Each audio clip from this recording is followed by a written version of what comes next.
नमस्कार, सगरमाथा प्राइम समाचारमा स्वागत छ। म प्रसन्न ढुङ्गाना। नमस्कार, म मेनुका श्रेष्ठ। सुरुमा प्रमुख समाचार। नेपालमा कोरोना जित्नेको संख्या बढ्दै आजै 3168 जना कोरोना मुक्त। 24 घण्टामा 570 जनामा कोरोना पुष्टि, 14 जनाको मृत्यु। दशैं सकिएसँगै राजनीतिक सहकर्मी बढ्ने संकेत। कांग्रेसको केन्द्रीय समिति बैठक बोलाउने तयारी। नेकपाभित्रको आन्तरिक विवाद बढ्दै। आज पनि लगाइयो दशैंको टीका र जमरा। कोरोना कहरले अघिल्ला वर्ष भन्दा आवत जावत कम। कोजाग्रत पूर्णिमासम्म टीका लगाइने। कैलालीका किसानले धानको उचित मूल्य पाएनन्। बिचौलियाको मनमानी हुँदा सरकार मौन। बजार व्यवस्थापन नभएको गुनासो। र आइपिएलमा कोलकातालाई हराउँदै पन्जाब चौथो स्थानमा उक्लियो। आज हैदराबाद र दिल्ली भिड्दै।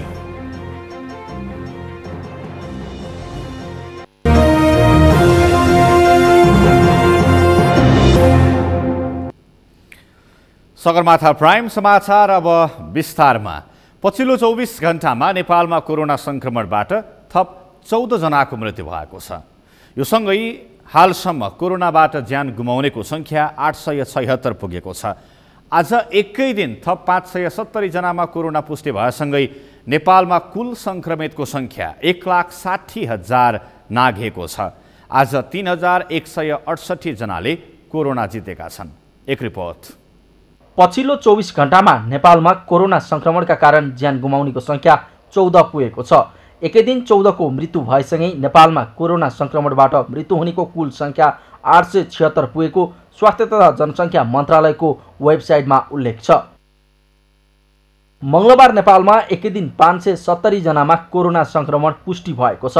सोमबार एकै दिन 1741 जनामा कोरोना संक्रमण पुष्टि भएको थियो। मंगलबार थपिएका संक्रमित सहित नेपालमा कुल संक्रमितको संख्या 1,60,400 पुगेको छ।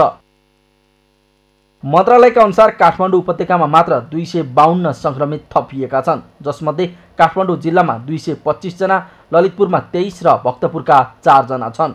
देशभरका ल्याबमा जम्मा 2725 नमुना परीक्षण भएको र 570 जनामा संक्रमण पुष्टि भएको स्वास्थ्य तथा जनसङ्ख्या मन्त्रालयले जनाएको छ। नयाँ संक्रमित मध्ये 211 महिला र 359 पुरुष छन्। हालसम्म देशभरका प्रयोगशालामा 14,694 नमुना परीक्षण गरिएको मन्त्रालयको वेबसाइटमा उल्लेख छ। हालसम्म देशभर सक्रिय संक्रमितको संख्या 40,681 पुगेको छ।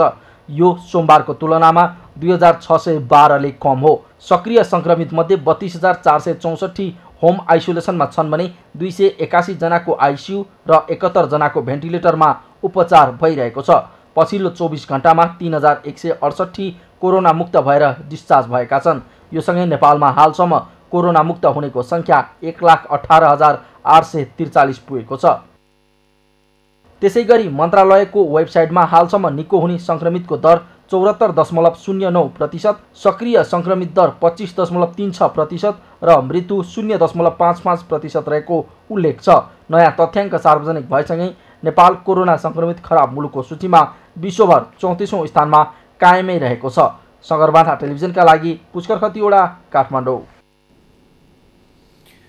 कोरोना संक्रमणबाट नेपाल कम्युनिस्ट पार्टी नेकपाका नेता मानपुर चौधरीको निधन भएको छ। सप्तरीको कञ्चनरूप नगरपालिका 4 जगतपुर निवासी चौधरीको कोरोना संक्रमणबाट मृत्यु भएको हो। 60 वर्षीय चौधरीको उपचारका क्रममा धरानमा मृत्यु भएको कञ्चनरूप नगरपालिकाका नगर प्रमुख बसन्त मिश्रले जानकारी दिनुभयो।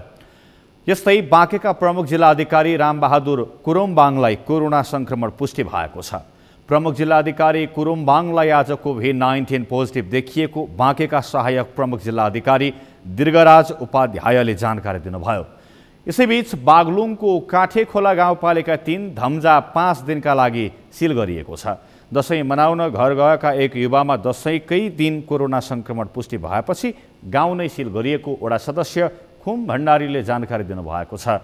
संक्रमित युवकलाई धौलागिरी अस्पतालको आइसोलेसनमा पठाइएको छ। नेपाल कम्युनिस्ट पार्टी नेकपाले बडा दशैं, तिहार, नेपाल सम्वत, छठ लगायत चाडपर्वका अवसरमा आयोजना गर्दै आएको शुभकामना आदान प्रदान तथा चियापान कार्यक्रम यस वर्ष नगर्ने भएको छ। नेकपाका केन्द्रीय कार्यालयका सचिव द्वय ईश्वरी रिजाल र श्रीराम ढकालले आज विज्ञप्ति जारी गरी कोभिड-19 महामारीका कारण यस वर्ष उक्त कार्यक्रम स्थगन गरिएको जानकारी दिनुभएको छ। नेकपाले यस वर्षको चियापानको मिति भने तोकेको थिएन। कोरोना भाइरसको महामारीकै कारण प्रमुख प्रतिपक्षी दल नेपाली कांग्रेसले पनि हरेक वर्ष कोजाग्रत पूर्णिमाको दिन गर्दै आएको चियापान कार्यक्रम यस वर्ष नगर्ने बताइसकेको छ।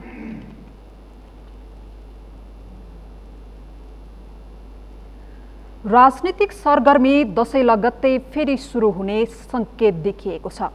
सत्तारूढ नेकपाभित्रको विवादसँगै प्रमुख प्रतिपक्षी दल नेपाली कांग्रेसको महाधिवेशन सार्ने विषयमा छलफल हुने भएकाले दशैं सकिएसँगै राजनीतिक सरगर्मी बढ्ने संकेत देखिएको हो। अमृतराज काफ्लेको रिपोर्ट। कर्णाली प्रदेशको मुख्यमन्त्री हटाउने प्रस्ताव दर्ता भएपछि त्यसको बाछिटा काठमाडौँसम्म समेत आइपुगेको थियो। दशैं अघि नेकपाभित्र कर्णाली प्रदेशको विवादका बारेमा गरम छलफल समेत भएको थियो। नेकपाका दुईजना अध्यक्षहरूका बीचमा समेत कर्णाली विवादका बारेमा छलफल भए पनि दशैंका कारण छलफलले मूर्त रूप पाउन सकेको छैन। कर्णाली विवादका बारेमा नेकपाका दुईजना अध्यक्षहरूको फरक निर्देशनपछि नेकपाभित्र विवाद चलिरहेको बुझ्न कठिन समेत छैन। त्यसबाहेक सीमा विवादका कारण चिसिएको नेपाल भारतको सम्बन्धको विषयलाई लिएर नेकपाभित्र विवाद देखिन्छ। दशैंको सम्मुखमा भएको भारतीय जासुसी संस्था र प्रमुखको नेपाल भ्रमण प्रधानमन्त्री केपी शर्मा ओलीसँग भएको छलफलको विषयले समेत नेकपाभित्र तरङ्ग सिर्जना गरेको छ। लामो समय विवाद चलिरहेको नेकपाभित्र पछिल्लो समय सुरु भएको विवादले फेरि एकपटक शक्ति सङ्घर्ष सुरु हुने समेत देखिएको छ। त्यसबाहेक नेपाल भारत सम्बन्धमा दरार पैदा भएका बेला हुन लागेको भारतीय स्थल सेनाध्यक्षको नेपाल भ्रमणले समेत राजनीतिक सरगर्मी बढ्ने देखिन्छ। अर्कातिर आगामी फागुनका लागि तय भएको कांग्रेसको महाधिवेशनको मिति सार्ने मुख्य एजेन्डा सहित बोलाइएको कांग्रेस केन्द्रीय समिति बैठक समेत दशैंपछि बस्ने तयारी छ। केन्द्रीय समिति बैठकका लागि गरिएको कोरोना परीक्षणका क्रममा नेताहरू गगन थापा, अर्जुन नरसिंह केसी लगायतका नेताहरूलाई कोरोना संक्रमण देखिएपछि कांग्रेसको केन्द्रीय समिति बैठक स्थगित गरिएको थियो। दशैंका कारण यो बीचमा बस्न नसकेको केन्द्रीय समिति बैठक समेत अब बोलाउने कांग्रेसको तयारी छ, जुन बैठकले कांग्रेसको आगामी महाधिवेशनको मिति सारेर सरकार विरुद्ध सडक प्रदर्शन गर्ने तयारी समेत गरेको बताइएको छ। संसदको विशेष अधिवेशन पनि यो दशैंपछि हामीले माग गरेका छौँ र पार्टी सभापतिले नै बोल्नु भएको छ र यो विषयलाई लिएर सडकमा जानु पर्यो भने पनि हामी जान्छौँ। सरकारमा बस्नेहरूले अहिले जथाभावी खर्च गरिरहेका छन्। राज्यको कोषलाई उहाँहरूले आफू खुसी खर्च गर्नको लागि काहीँ कतै रोकिएको छैन। उहाँहरूले आफ्ना चाहिँ सङ्घ संस्था समर्थकहरूलाई चाहिँ उदारतापूर्वक चाहिँ राज्यको साधन स्रोत चाहिँ बाँडिरहनु भएको चाहिँ यो कतैबाट अब चाहिँ छुपेको छैन। त्यस हुनाले एकातिर उहाँहरूलाई आफू खुसी खर्च गर्नको लागि चाहिँ केही समस्या नहुने, तर जनताहरूको आधारभूत आवश्यकता राहतदेखि लिएर चाहिँ स्वास्थ्य उपचारको चाहिँ जुन आधारभूत आवश्यकता छ त्यो पूर्ति गर्नेतर्फ चाहिँ सरकारसँग अब साधन स्रोत छैन भनेर चाहिँ पन्छिनु चाहिँ योभन्दा गैर जिम्मेदारीपनको चाहिँ संघीय संसदको अधिवेशन अन्त्य गरेर सरकार अधिनायकवादतर्फ अघि बढेको निष्कर्ष निकालेको कांग्रेसले संसदको विशेष अधिवेशन आह्वानका लागि दबाब बढाउने समेत तयारी गरिरहेको छ। संसदमा प्रतिनिधित्व गर्ने 1/4 सांसदहरूले विशेष अधिवेशनका लागि हस्ताक्षर बुझाए तत्काल अधिवेशन आह्वान गर्नुपर्ने संवैधानिक व्यवस्था रहेका बेला कांग्रेसले मधेस केन्द्रित दल समाजवादी पार्टीसँग मिलेर संसदको अधिवेशन आह्वानका लागि दबाब दिने तयारी गरेको छ, जसका कारण सरकारका कामका बारेमा संसदमै बहस गर्ने बाटो खुल्ने अपेक्षा कांग्रेसको छ। कोरोना महामारीको उचित तरिकाले व्यवस्थापन गर्न नसकेको भन्दै कांग्रेसले सरकार विरुद्ध आवाज उठाउने तयारी समेत गरेको छ। यसरी हेर्दा दशैं सकिएपछि अब फेरि राजनीति एकपटक तातिने देखिएको छ। सगरमाथा टेलिभिजनका लागि क्यामेरामा सुरेन्द्र राउतका साथमा अमृतराज काफ्ले, काठमाडौँ। सगरमाथा प्राइम समाचारमा अब एकैछिन विश्रामपछि आज पनि लगाइयो दशैंको टीका र जमरा। कोरोना कहले अघिल्ला वर्षभन्दा आवाज जावत कम, कोजाग्रत पूर्णिमासम्म टीका लगाइने। कैलालीका किसानले धानको उचित मूल्य पाएनन्, बिचौलियाको मनोमानी हुँदा सरकार मौन, बजार व्यवस्थापन नभएको गुनासो। र विश्वमा सक्रिय कोरोना संक्रमित 1,04,00,000 बढी 79,000 स्वास्थ्य अवस्था गम्भीर।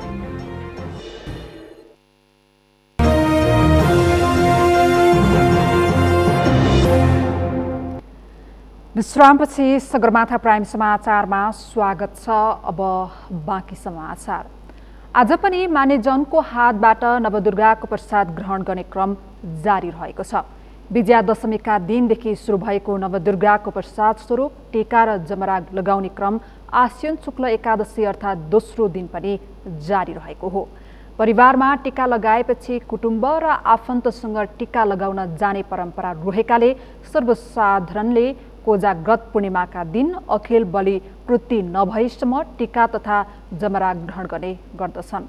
हिन्दू धर्मावलम्बीहरूले आश्विन शुक्ल प्रतिपदादेखि आश्विन शुक्ल पूर्णिमासम्मको 15 दिन बडा दशैं भव्य रूपमा मनाउने परम्परा रहेको छ। आश्विन शुक्ल प्रतिपदाका दिन वैदिक विधिपूर्वक दशैं घर वा पूजा कोठामा स्थापना गरिएको घडाको अभिषेक सहित टीका र जमरा लगाउने विजया दशमीका दिन बिहान देवी विसर्जन गरेपछि नै सुरु हुन्छ। यस वर्ष भने कोरोना भाइरसको संक्रमणका कारण मान्यजनबाट टीका लगाउन जानेको चहल पहल विगत वर्षको तुलनामा न्यून देखिन्छ। असत्यमाथि सत्यको विजयको प्रतीकका रूपमा विजया दशमी मनाउन सुरु गरिएको शास्त्रीय मान्यता रहेको छ। यस वर्ष कोरोना संक्रमणको जोखिमका कारण मानिसजनबाट टीका लगाउन जानेको चहल पहल विगत वर्षको तुलनामा न्यून देखिएको छ। मानिसजनको हातबाट नवदुर्गाको प्रसादका रूपमा टीका जमरा लगाउन हिँडेको चहल पहल विगत वर्षमा जस्तो देखिएको छैन। विजया दशमीका दिनदेखि सुरु भएको नवदुर्गाको प्रसाद स्वरूप टीका र जमरा लगाउने क्रम कोजाग्रत पूर्णिमाका दिन अखिल बलि नभएसम्म जारी रहने गर्दछ। नजिकको परिवारका सदस्य पनि काम विशेष टाढा रहने भएकाले कोजाग्रत पूर्णिमाका दिनसम्म टीका लगाउन हिँड्नेहरू हुन्छन्। परिवारमा टीका लगाएपछि आफन्तजनसँग टीका लगाउन जाने परम्परा रहेकाले विगत वर्षमा बजार तथा सडकमा सर्वसाधारणको निकै भिड हुने गर्दथ्यो। तर नजिकको परिवारका सदस्य बीच मात्र टीका लगाएर यस वर्षको दशैं मनाइएको छ। त्यस्तै सडक सुनसान भएका छन्। सडकमा विगत वर्षका जति सवारी साधन गुडेका छैनन्। काठमाडौँ उपत्यकामा प्रत्येक दिन संक्रमितको संख्या बढ्न थालेपछि धेरैले स्वास्थ्य सुरक्षा अपनाएर घर घरमा टीका लगाएका छन्। टीका लगाउन हिँड्नेहरू पनि स्वास्थ्य सुरक्षाका विधि अपनाएर हिँड्ने गरेको देखिएको छ।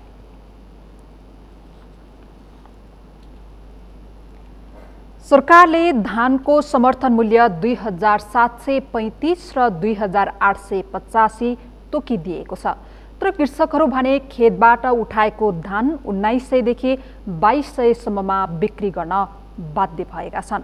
सरकारले मूल्य तोके पनि खरिद नगरिदिने अनि बिचौलियाले सबैमा नकिनिदिने गरेपछि किसानहरू प्रति क्विन्टल 600 देखि 900 रुपैयाँसम्म घाटा खाएर बेच्न बाध्य भएका हुन्। आफूले उत्पादन बिक्री गरेर ऋणको ब्याज चुक्ता गर्नुपर्ने दबावका कारण किसानहरू बाध्यात्मक घाटामा चल्नु परेको छ। बाँकेबाट मधु पौडेलको रिपोर्ट। सरकारले धानको मूल्य प्रति क्विन्टल 2,735 देखि 2,885 रुपैयाँसम्म तोकिदिएको छ। तर बाँकेका कृषकहरूले सरकारले तोकिदिएको मूल्यभन्दा 6 देखि 900 सम्म सस्तो मूल्यमा धान बिक्री गरिरहेका छन्। कृषकलाई आफूले लगाएको बाली बिक्री गरी ऋण ब्याज चुक्ता गर्न पर्ने तथा सरकारले मूल्य तोकेको महिनौ बितिसक्दा पनि सरकारबाट कृषकको धान खरिद बिक्रीको व्यवस्था नहुँदा उनीहरू तोकेको भन्दा कम मूल्यमा धान बिक्री गर्न बाध्य भएका हुन्। कृषकले उत्पादन गरेको धान बिक्री गर्दा सस्तो मूल्यमा बिक्री गर्न पर्छ भने कृषक आफैले किन्न पर्दा भने असाध्यै महँगो हुने गरेको छ। जुनसुकै बहानामा पनि कृषक नै मारमा पर्ने गरेको कृषकहरूको गुनासो छ। 2022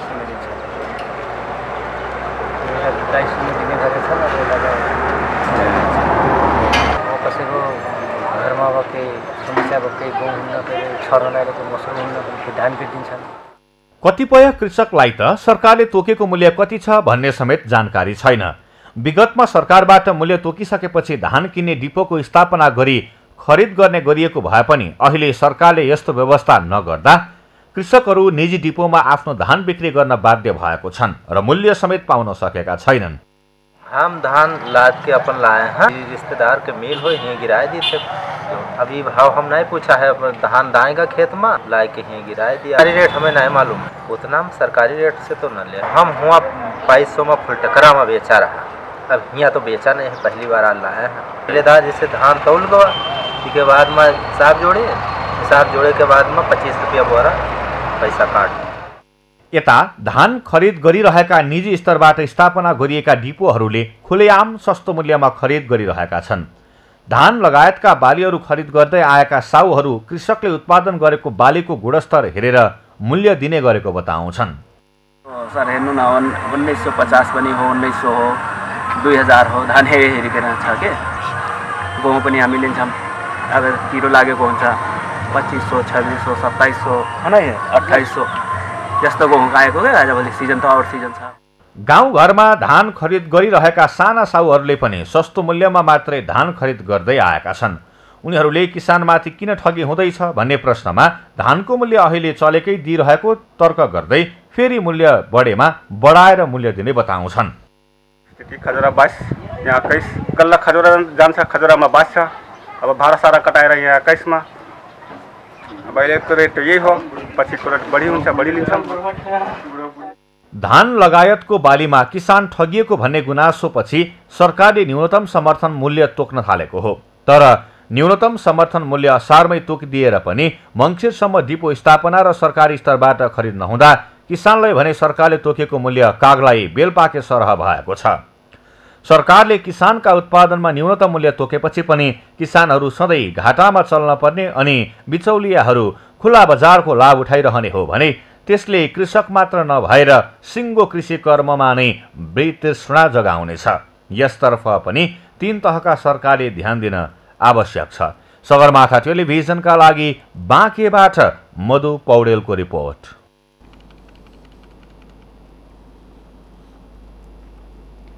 नवनियुक्त महिला बालबालिका तथा ज्येष्ठ नागरिक मन्त्री लीलानाथ श्रेष्ठले अपाङ्गता भएका व्यक्तिलाई क्रियाशील बनाउने गरी मन्त्रालयले काम अगाडि बढाएको बताउनु भएको छ। सिराहाको गोलबजारमा आयोजित 15 शय्याको सुविधा सम्पन्न अस्पताल र असहाय वृद्ध सेवा सदन भवन निर्माणको शिलान्यास कार्यक्रममा उहाँले अपाङ्गता भएका व्यक्तिहरूलाई पनि क्रियाशील बनाउने गरी काम भइरहेको बताउनु भएको हो। अपाङ्गताको कारणले समाजमा अपहेलित व्यक्तिलाई विभिन्न आय आर्जन गर्ने किसिमको कार्य योजना बनाउन मन्त्रालयलाई निर्देशन दिएको मन्त्री श्रेष्ठले बताउनु भएको छ। शिलान्यास भएको अस्पताल र असहाय वृद्ध सेवा सदन भवन निर्माणले स्थानीयका समस्या समाधान हुने मन्त्री श्रेष्ठले बताउनुभयो। अस्पताल र वृद्ध सेवा सदन भवनको लागि करिब 9 करोड रुपैयाँ बराबरको जग्गा दान गर्ने गोलबजार वडा नम्बर 7 निवासी केदार श्रेष्ठ, हिरालाल श्रेष्ठ, मोती श्रेष्ठ, जवाहर श्रेष्ठ र विष्णु श्रेष्ठलाई मन्त्री श्रेष्ठले सम्मान गर्नुभएको थियो।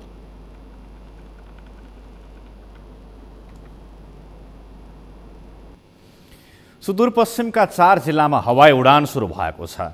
संस्कृति, पर्यटन तथा नागरिक उड्डयन मन्त्री योगेश भट्टराईले एकै दिन सुदूरपश्चिमका 3 विमानस्थल उद्घाटन गरेर हवाई सेवा सुरु गरेका हुन्। हवाई उडानले पहाडी जिल्लाका नागरिकको जीवनस्तर माथि उकास्नुका साथै पर्यटन प्रवर्धनमा पनि निकै टेवा पुग्ने विश्वास लिएको छ। कैलालीबाट दिनेश विष्टको रिपोर्ट।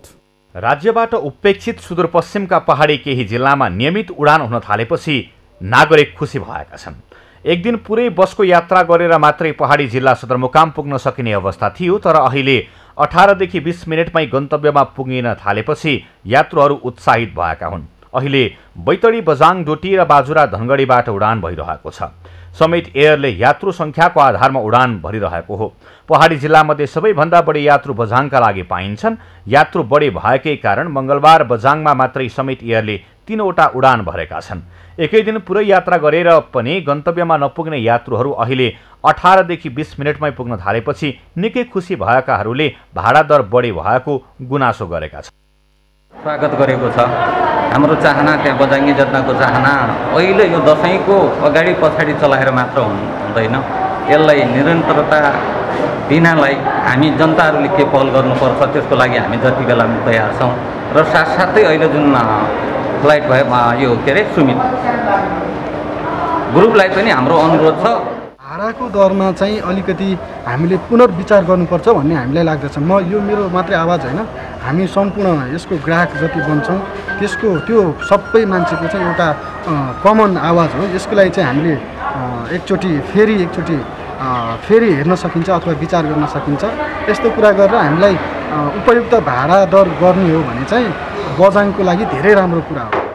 अहिले धनगढी बजाङ 5248, धनगढी बैतडी 4000 र धनगढी डोटीको टिकट दर 3200 रहेको धनगढी विमानस्थलले जनाएको छ।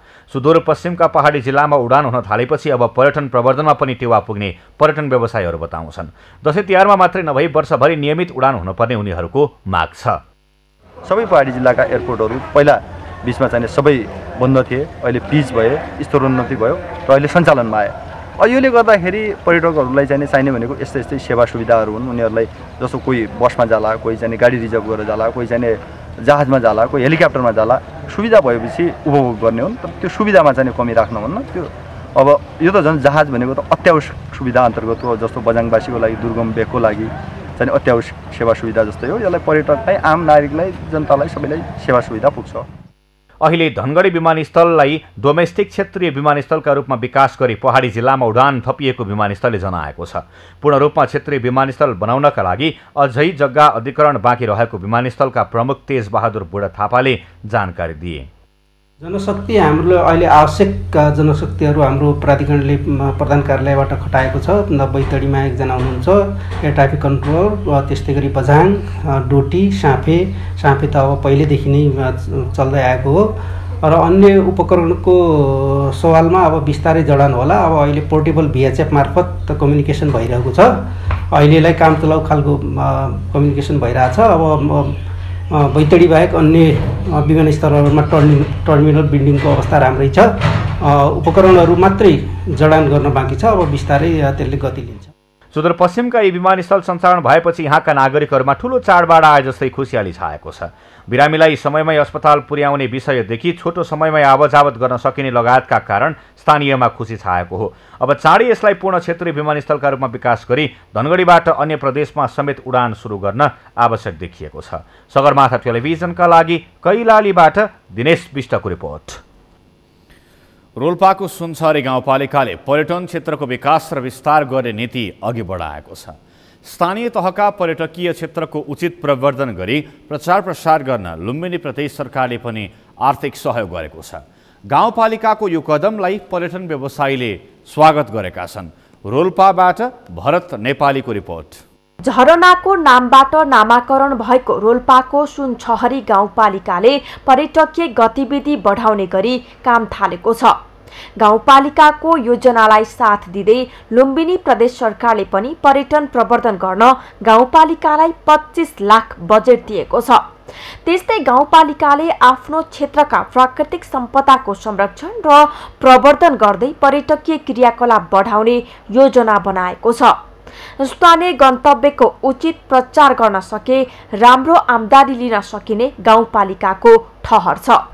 धार्मिक स्थलहरू, पर्यटकीय क्षेत्रहरूलाई चाहिँ हामीले यसलाई संरक्षण गरेर यसलाई चाहिँ पर्यटन क्षेत्रमा चाहिँ हामीले विकास गर्न सक्यौँ भने हाम्रो गाउँपालिकाको एउटा चाहिँ आन्तरिक आम्दानीको स्रोत पनि अटेन्डी चाहिँ सम्भावना छ। सुनसरी झरनाको मुनि पिकनिक स्टल बनाउने कुरा, त्यसपछि त्यहाँ प्रतीक्षालय गराउने कुरा, त्यसपछि त्यहाँदेखि माथि राङ्गीको उसमा चाहिँ सिँढी र रेलिङ निर्माण गर्ने कुरा, त्यसपछि माथि तपाईँको शिव मन्दिर बनाएर त्यहाँबाट एउटा झोलुङ्गी पुल हालेर तपाईँको सुनसरी झरनाको चाहिँ दृश्य अवलोकन गर्नको लागि भनेर मलाई खुसी लागेको कुरा कहाँनिर हो भने प्रदेश सरकारले अहिले आफ्नो चाहिँ थोरै बजेट भए पनि अहिले आफ्नो चाहिँ उपस्थिति त्यहाँनिर चाहिँ जनाउँदाखेरि 25 लाख रुपियाँ चाहिँ भनेर चाहिँ राखेको छ। पूर्वाधारको विकासका साथै स्थानीयमा चेतनाको अभावले गाउँपालिका पछि परेको निष्कर्ष सहित सर्वसाधारण पनि गाउँपालिकाको योजनालाई साथ दिएका छन्। अब सबै मिलेर पर्यटकीय गतिविधि बढाउने स्थानीयको जोड छ। तपाईको अहिले त्यहाँनिर चाहिँ जुन पुल बनेको छ योजना छ सर, अहिले स्थानीय सरकार प्रदेशबाट चाहिँ पऱ्याएको कति त्यो चाहिँ यति चाहिँ भने थाहा भएन, तर प्रदेशबाट पऱ्याएको छ। यति बजेट भन्ने चाहिँ थाहा भएन, तर प्रदेशबाट चाहिँ हालेको छ हामीले। तर त्यहाँ चाहिँ अब टुरिज्म लाइनको लागि पनि त्यो गराएको छ। हुन्छ होला जस्तो लाग्छ सर। अहिले यतातिर पनि अशिक्षित भएर पनि हो कि सर, अलिक गाह्रो भएको कारण त्यही हो। यसको पर्दापन नभएको हो। अलिक दुर्गम क्षेत्र भन्दा पनि अलिक पछाडि परेकै अवस्था हो कि सर यो क्षेत्रको। सुनचहरी झरनाको अवलोकन गर्न पुल निर्माण गर्न बजेट विनियोजन भएको छ। भौगोलिक विकटता भएका क्षेत्रमा पनि पर्यटकीय गतिविधि बढाउन सकिने तथा युद्ध पर्यटनका लागि यो क्षेत्र उपयोगी हुने स्थानीय जनप्रतिनिधिको भनाइ छ। अनि सबभन्दा झरना मध्येमा अग्लो झरना सुनचरी झरना पनि हामीसँग छ। जलजला पनि हामीसँग जोडिएको छ। एउटा बिबाङताल हामीसँग छ। डहबाङ हामीसँग छ। भएर पनि हामी चाहिँ अनि अर्को कुरा के हो भन्दाखेरि जनयुद्धमा चाहिँ एकदमै लडाइँ भएको ठाउँ चाहिँ ध्वस्त भएको ठाउँ चाहिँ हामीसँग गोम्बाङको डाँडा पनि छनै त छ, तर पनि हामी भौगोलिक हिसाबले गर्दाखेरि र आर्थिक अवस्था एकदमै कमजोरीको कारण गाउँपालिकाले यो वर्ष 20 लाख रुपैयाँ बजेट पर्यटन प्रवर्धन तथा विकास कार्यक्रमलाई छुट्याएको छ। पर्यटन विकास गर्न विभिन्न ओडाले पनि बजेट विनियोजन गरेका छन्। सुनचहरी 2 भित्री गामले रेड पाण्डा संरक्षण तथा प्रचार प्रसार गर्न बजेट विनियोजन गरेको छ। गाउँपालिकाले सुनचहरी झरना हुँदै गामको गोहबाङ, बिबाङदह, धनबाङदह हुँदै तिलाचन तालसम्म र बजुधुरी जेलबाङ हुँदै जलजलासम्म पर्यटन मार्ग निर्धारण गरी संरचना निर्माणको काम अघि बढाएको छ। सगरमाथा टेलिभिजनका लागि रोल्पाबाट भरत नेपालीको रिपोर्ट। वडा कार्यालय र विद्युत प्राधिकरण भोजपुरको सहकार्यमा गाउँ गाउँमा मिटर बक्स वितरण भएको छ। भोजपुरको सडानन्द नगरपालिका वडा नम्बर 8 तुङ्गे छाका 170 घरमा मिटर बक्स बाँडिएको छ। मोहन तामाङको रिपोर्ट। भोजपुरको सडानन्द नगरपालिका 8 तुङ्गे छामा वडा कार्यालय र विद्युत प्राधिकरण भोजपुरले विद्युत मिटर बक्स वितरण गरेको छ। स्थानीय 170 परिवारलाई मिटर बाँडिएको हो। सदरमुकाम गएर मिटर लिनुपर्ने बाध्यताका स्थानीय घरमै मिटर आएपछि खुसी भएका छन्। यो खुसी चाहिँ यसमा किनभने एक त बत्तीको उज्यालो पनि हुने भयो, एक त हामीलाई चाहिँ भोजपुर जाने आते जाते खर्च पनि हाम्रो चाहिँ बचेको छ। धेरै समयदेखि हामी अँध्यारोमा थियौँ, त्यसकारण अब आज हामीले पाएपछि हामी चाहिँ गाउँमै हामीले चाहिँ प्राधिकरणमा चाहिँ हाकिम साहब आएर बाँड्नु भएकोमा चाहिँ धेरै खुसी छौँ।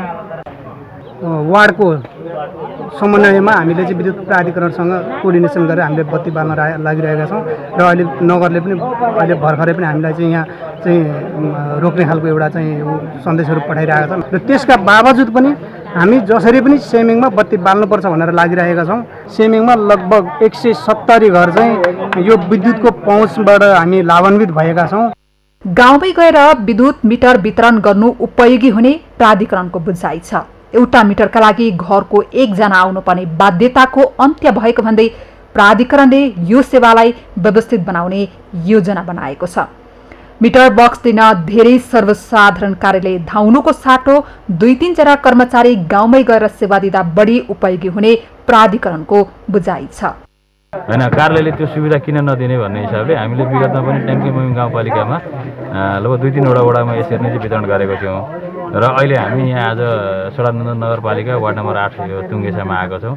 यहाँ अब हामीले देख्दा पनि सबै उपभोक्ता उत्साही हुनुहुन्छ। आफ्नो घर दैलोमा चाहिँ कार्यालयले आएर सेवा दिइरहेको छौँ। हामी पनि खुसी छौँ यसरी उपभोक्तालाई चाहिँ घर दैलोमा गएर सेवा दिनुपर्छ। गाउँपालिकाले भौगोलिक रूपमा विकट क्षेत्रमा विद्युत मिटर जडान गरेको जनाएको छ। गाउँका सबै क्षेत्रमा विद्युत पहुँच पुर्याउन गाउँ गाउँमै मिटर वितरण गरिएको नगरपालिकाले जनाएको छ।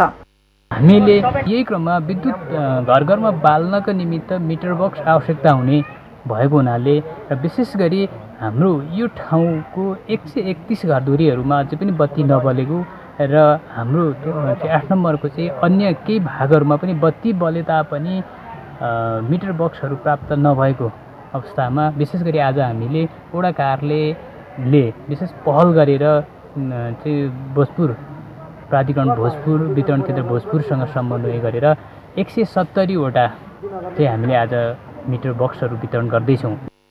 जनप्रतिनिधिले जनमुखी काम गरेको भन्दै सर्वसाधारण खुसी भएका छन्। अनि स्थानीय तहले पनि जनताका काम जनताले दुःख नपाई सम्पन्न गर्ने वातावरण बनाउनुपर्छ। त्यसका लागि कानुनी सहजतासहित प्रशासनिक झन्झट हटाउन जरुरी छ। सगरमाथा टेलिभिजनका लागि मोहन तामाङ, भोजपुर। सगरमाथा प्राइम समाचारमा पालो भएको छ विश्रामको विश्रामपछि।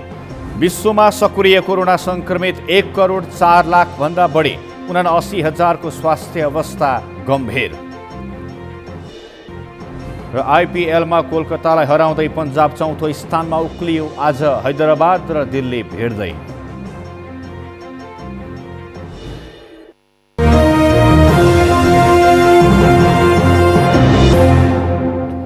विश्रामपछि पुनः स्वागत छ। अब पालो अन्तर्राष्ट्रिय समाचारको।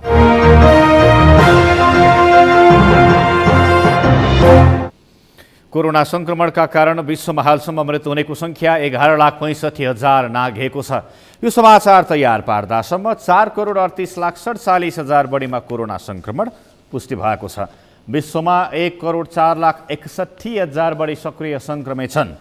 79,100 बढीको स्वास्थ्य अवस्था गम्भीर छ। केही राष्ट्रमा फेरि कोरोनाको संक्रमण फैलन थालेपछि त्रास पनि बढ्न थालेको छ। अहिलेसम्म 3,22,20,000 बढी कोरोना संक्रमणबाट निको भएका छन्। अब पालो अर्थ समाचारको। अर्थ समाचारका प्रायोजक हो आफ्नो विश्वास हो त्रिशक्ति सिमेन्ट। थोरै समय र सानो लगानीबाट प्रशस्त आम्दानी लिन सकिने व्यवसायी हो माहुरी पालन। पछिल्लो समय बाँकीमा पनि माहुरी पालनबाट लाखौंको आम्दानी गर्दै आकर्षण पनि बढ्न थालेको छ। बाँकीबाट मधु पौडेलको रिपोर्ट।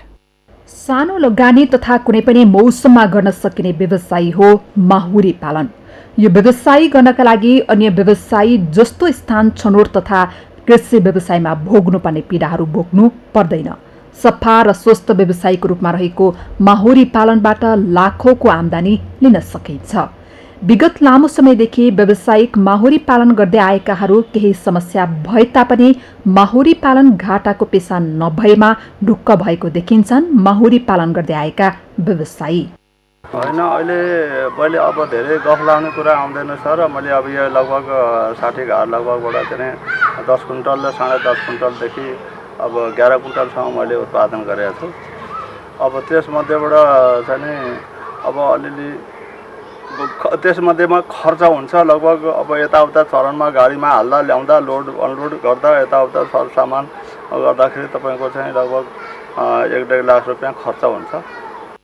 मह हाम्रो शरीरलाई बहुउपयोगी खाद्य वस्तु हो। महले मान्छेको स्मरण शक्ति तेज बनाउनुका साथै अनेक रोगको औषधिको रूपमा प्रयोग गरिन्छ। हामीलाई चाहिने कार्बोहाइड्रेट, प्रोटिन, भिटामिन बी र C, iron, magnesium, calcium, potassium, phosphorus, sodium जस्ता आवश्यक तत्त्व पाइन्छ। यति यस्तो फरक त खै खासै त्यस्तो अनुभव त गरियो होइन, तर यो राम्रो भयो होला भन्ने अनुमान हो। हामी उमेर छिप्पिँदै गरेका मान्छेलाई त्यो चाहिँ नि छैन, तर चाहिँ नि यो रुवा काँसो लागेको पुरानिएको त्यस्तो काँसोको चाहिँ नि बिमारीलाई केही अरू आयुर्वेदिक औषधिसित मिसाएर खाँदाखेरि सन्चो भएको चाहिँ नि हामीले अनुभव गरेका छौँ। मैले आफूले अनुभव गरेको छु। माहुरी पालन व्यवसायलाई नेपाल सरकारले त्यति चासो दिएको पाइँदैन। नेपालमा महको व्यवसायी उत्पादनलाई उच्च प्राथमिकता दिने हो भने नेपाली महलाई विदेशमा पैठारी गरी वैदेशिक मुद्रा आर्जन गर्न सकिने प्रशस्त सम्भावनाहरू देखिन्छ। यसतर्फ सरकार निकायको ध्यान जानु जरुरी छ। सगरमाथा टेलिभिजनका लागि बाँकेबाट मधु पौडेलको रिपोर्ट। यो सँगै हामी सगरमाथा प्राइम समाचारको अन्त्यमा छौँ। अन्त्यमा प्रमुख समाचार फेरि एकपटक। नेपालमा कोरोना जित्नेको संख्या बढ्दै आजै 3,168 जना कोरोना मुक्त। 24 घण्टामा 570 जनामा कोरोना पुष्टि, 14 जनाको मृत्यु। दशैं सकिएसँगै राजनीतिक सरगर्मी बढ्ने संकेत। कांग्रेसको केन्द्रीय समिति बैठक बोलाउने तयारी, नेकपा भित्रको आन्तरिक विवाद बढ्दै। आज पनि लगाइयो दशैंको टीका र जमरा। कोरोना कहरले अघिल्ला वर्ष भन्दा आवत जावत कम, कोजाग्रत पूर्णिमासम्म टीका लगाइने। कैलालीका किसानले धानको उचित मूल्य पाएनन्, बिचौलियाको मनोमानी हुँदा सरकार मौन, बजार व्यवस्थापन नभएको गुनासो। र आइपिएलमा कोलकातालाई हराउँदै पन्जाब चौथो स्थानमा उक्लियो। आज हैदराबाद र दिल्ली भेट्दै।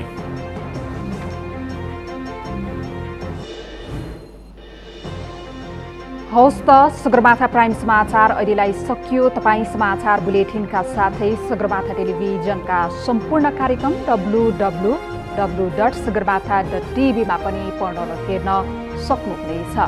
साथै युट्युबमा youtube.com/sagarmatha TV नेपालमा हेर्न सक्नुहुनेछ। साथै तपाईँ हामीलाई फेसबुकमा पनि facebook.com/STV नेपालमा फलो गर्न सक्नुहुनेछ। समाचारको शिखर, नेपालको गौरव, नेपालको पहिलो न्युज च्यानल सगरमाथा टेलिभिजन हेर्दै गर्नुहोला। नमस्कार। नमस्कार।